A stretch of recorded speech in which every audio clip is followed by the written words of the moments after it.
Good morning. कसे आहे सगळे? Happy Sunday. एकदा एक माणूस असतो. तो ऑफिस बॉयच्या इंटरव्ह्यूसाठी जातो. खूप छान गोष्ट आहे ही.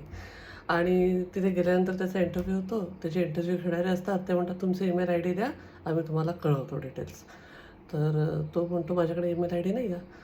मग ते म्हणतात की सॉरी, मग आम्ही तुम्हाला नोकरी नाही देऊ शकत. याला खूप वाईट वाटतं. हा बाहेर निघतो, याच्या खिशात $10 असतात. काय करायचं, काय करायचं, आयुष्य तर काढायचं आहे.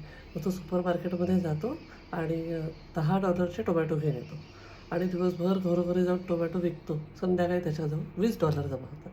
कॅपिटल वाढतं त्याचं. त्याला बरं वाटतं हे की इकडे तिकडे नोकरी करण्यापेक्षा.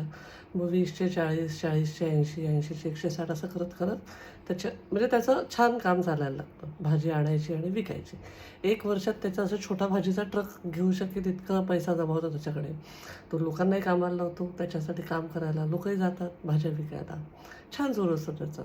मग एक 4 वर्षात वगैरे त्याचं असं स्वतःचं छोटं सुपर मार्केट पण तो घेतो आणि खूप लोकांना कामाला ठेवतो.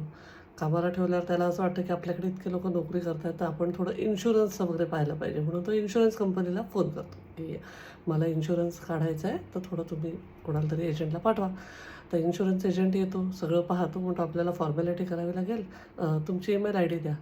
हा असतो म्हणतो माझ्याकडे ईमेल आय डी नाही आहे आणि माझ्याकडे ईमेल आय डी नव्हती म्हणूनच मी इथपर्यंत पोहोचलो.